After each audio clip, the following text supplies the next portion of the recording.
Well, hello there. I want to talk to you guys today a little bit about communication, which is pretty much the topic of every one of my leadership, blogs, if you will.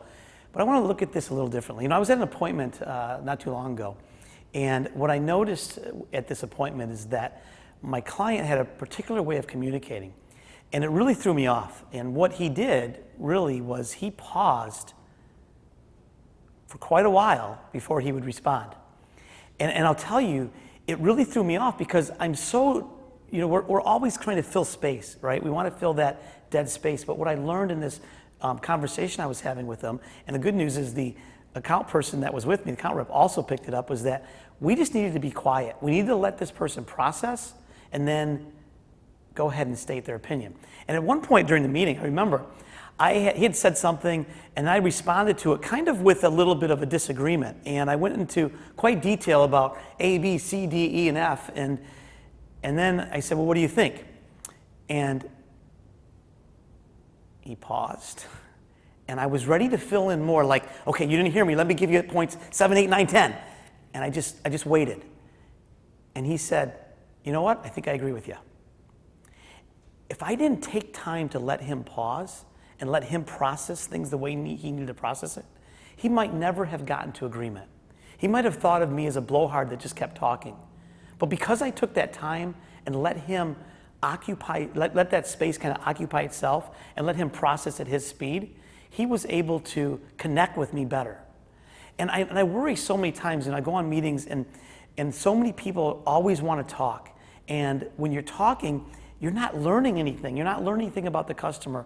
And this doesn't matter if you're talking to a customer or your friend. I mean, I have friends and people I know that never ask about me. They just keep talking about themselves.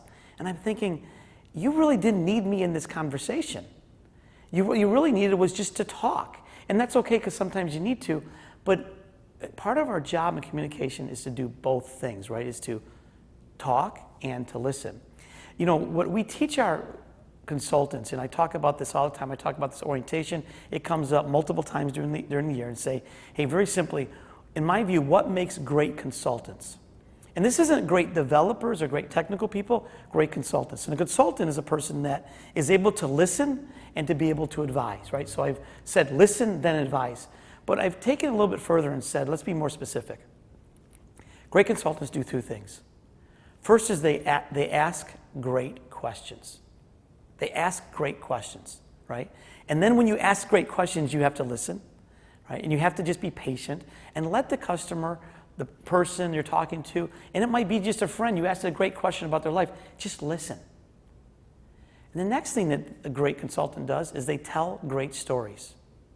So let me explain that. Sometimes when people hear that, they're like, oh, so they lie? No.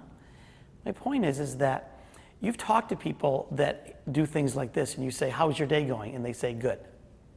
What'd you do yesterday? Nothing. That's not a good conversationalist, and it's also not a good consultant. So if you're a consultant and a customer asks you, do you have experience with changing out light bulbs? You shouldn't say yes, and you shouldn't say no. You should say something like, yeah, as a matter of fact, last week I was at a customer very similar to yours, and they had 1 million light bulbs, and I had to change them all out. And during the process of that, I found that if I stood on a ladder with 1 foot, it was more dangerous than 2 feet, or whatever it is. My point is that you engage people by telling great stories. You don't lie, you don't embellish, but you tell great stories, and people remember the stories. People don't really remember yes and no. They remember the experience you had, and you become part of their experience. So just a couple little lessons here about communication. One is, be comfortable with the pause. It's not a bad thing. The person might be thinking. They might be just processing things. Be comfortable with the pause. The other thing is, as you learn to interact with people and you want to be a great consultant or you want to even be a great friend, then you're going to go about asking great questions that draw people out, and they draw people out of their shell and into your zone. And then when they ask you a question, you return the favor by telling great stories. So, I hope you have an awesome experience hearing some stories from other people about their lives, about their business, whatever it might be. And I hope you do a great job of telling great stories about your life or business or whatever it might be. Thanks a lot. Have a great day.